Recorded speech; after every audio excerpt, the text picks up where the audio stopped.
Assalamualaikum warahmatullahi wabarakatuh. Perkenalkan, saya Muhammad Ukar. Saat ini ingin membahas mengenai pendidikan agama. Subtema yang saya ambil adalah toleransi dan kebebasan beragama dalam perspektif modern. Berikut ada profil saya, yaitu nama saya Muhammad Ukar dari kelas MJ302, Prodi Manajemen, mata kuliah Pendidikan Agama. Bismillahirrahmanirrahim. Di antara tanda-tanda kebesarannya ialah bahwa dia menciptakan pasangan-pasangan untukmu dari jenis dirimu sendiri, agar kamu merasa tentram kepadanya. Dia menjadikan di antaramu rasa cinta dan kasih sayang. Sesungguhnya pada yang demikian itu benar-benar terdapat tanda-tanda kebesaran Allah bagi kaum yang berpikir. Quran Surat Ar-Rum ayat 21. Surahul Azim. Latar belakang toleransi beragama. Negara Indonesia telah menjamin kebebasan beragama, yaitu diatur dalam Undang-Undang tahun 1945 pasal 29 ayat 1 dan ayat 2. Kebebasan beragama adalah hak bagi setiap warga negara. Dalam Undang-Undang pasal 29 ayat 1 menyebutkan bahwa setiap orang bebas memeluk agamanya masing-masing dan beribadat menurut agamanya dan kepercayaannya. Lalu pada Undang-Undang Dasar pasal 29 ayat 2 menyebutkan negara menjamin kemerdekaan setiap orang memeluk agamanya masing-masing dan untuk beribadat menurut agamanya dan kepercayaannya. Dasar agama. Agama adalah tuntutan untuk menjalani kehidupan berbangsa dan bernegara. Agama menjadi sebuah petunjuk untuk melakukan kegiatan sehari-hari agar hidup lebih tertata dan menghindari konflik. Toleransi kebebasan beragama dalam perspektif modern. Dalam perkembangan zaman yang semakin mengglobal dan semakin berkembang pesat dalam segala aspek, agama menjadi salah satu pilar penting dalam menghadapi tantangan baru tersebut. Agama menjadi patokan dan tolak ukur sebagai jembatan antara teknologi dan kehidupan. Kerukunan beragama menjadi kewajiban yang tidak boleh ditinggalkan dalam kehidupan berbangsa dan bernegara. Bahkan undang-undang pun sudah mengaturnya yang berbunyi negara menjamin kebebasan seluruh warga negara dalam memeluk agama dan keyakinannya masing-masing. Teknologi dan agama merupakan sebuah keharusan dalam menjalankan kehidupan, di mana teknologi sebagai alat perkembangan manusia dalam menghadapi zaman dan agama menjadi tuntutan dalam menjalani kehidupan agar manusia tidak hilang arah dalam menjalaninya. Peran pemerintah dalam toleransi beragama. Peran pemerintah untuk menenteramkan hati setiap pemeluk agar tidak mudah tersulut oleh isu agama. Pemerintah sangat berperan penting dalam menghadapi isu-isu SARA, yang dimana pemerintah bisa mencairkan solusi terhadap setiap isu agama, sehingga pemikiran masyarakat tidak mudah untuk dihasut, serta penguatan undang-undang dalam sistem pendidikan dasar, menengah, dan perguruan tinggi mengenai toleransi beragama. Lalu dalam Al-Quran, surat Al-Kafirun, yang berbunyi, A'udzu billahi minasyaitonir rajim. Bismillahirrahmanirrahim. Qul ya ayyuhal kafirun. La a'budu ma ta'budun. Wala antum 'abiduna ma a'bud. Wala ana 'abidun ma 'abadtum.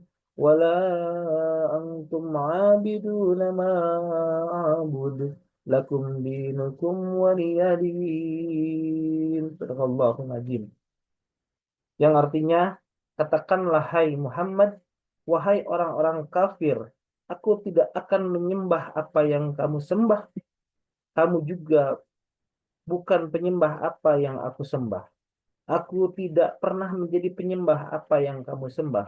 Kamu tidak pernah pula menjadi penyembah apa yang aku sembah.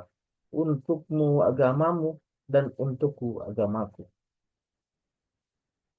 Lalu di dalam Al-Quran surat Al-Hujurat ayat 13. Bismillahirrahmanirrahim. Ya ayyuhan nasu inna khalaqnakum min dzakari wa unsa wa ja'alnakum syu'uban wa qabaila lita'arafu inna akramakum indallahi atqakum innallaha alimun khabir. Sadaqallahul azim. Hai manusia, sesungguhnya kami menciptakan kamu dari seorang laki-laki dan seorang perempuan, dan menjadikan kamu berbangsa-bangsa dan bersuku-suku, supaya kamu saling kenal mengenal. Sesungguhnya orang yang paling mulia di antara kamu di sisi Allah ialah orang yang paling takwa di antara kamu. Sesungguhnya Allah Maha Mengetahui lagi Maha Mengenal. Dalam surat Quran ini dari mulai surat Al-Kafirun sampai surat Al-Hujurat, bahwa Islam menyatakan toleransi beragama yang menghargai setiap pemeluk agama masing-masing. Di agama Islam tidak diwajibkan bagi agama lain untuk memeluk apa yang kami peluk dan tidak perlu meyakini apa yang kami yakini. Begitu pula kami tidak perlu meyakini apa yang orang lain yakini. Lalu diterangkan lagi bahwa manusia diciptakan berbangsa-bangsa, bersuku-suku agar saling mengenal. Bahwa Allah sudah menyatakan dalam Al-Quran surat Al-Hujurat tersebut bahwa manusia diciptakan berbeda-beda. Lalu dalam Hindu, dalam kitabnya yaitu Kakawin Sutasoma karangan Emputan Tular, Bhinneka Tunggal Ika Tanhana Dharma Mangrwa, yang artinya berbeda-beda tetapi satu. Tidak ada kebenaran yang kedua. Kitab ini menggambarkan toleransi beragama yang sudah sejak zaman dahulu terjalin, yaitu pada zaman kerajaan dahulu. Dalam kitab suci Veda disebutkan Ekam Ewa Adwiyatama Brahma, yang artinya Tuhan hanya satu. Lalu perspektif selanjutnya datang dari Kristen. Dalam Yohanes 13:34 yang berbunyi, Aku memberikan perintah baru kepadamu, yaitu supaya kamu saling mengasihi. Sama seperti aku telah mengasihi kamu, demikian pula kamu saling mengasihi. Dalam surat Yakobus 2:8, jika kamu menjalankan hukum utama sesuai dengan kitab suci, yaitu kasihilah sesamamu manusia seperti dirimu sendiri, maka kamu telah melakukan sesuatu yang benar.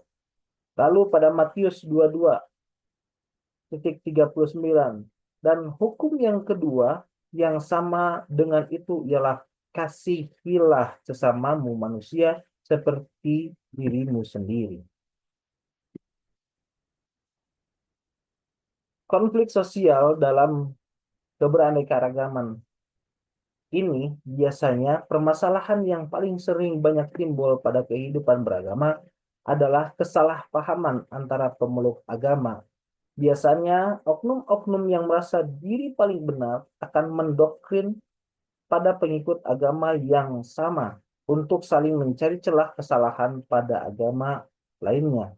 Sehingga itu bisa dijadikan senjata bagi setiap oknum untuk menyerang agama lain. Namun demikian isu-isu ini hanyalah sebagian kecil dari warna keberadaan Indonesia.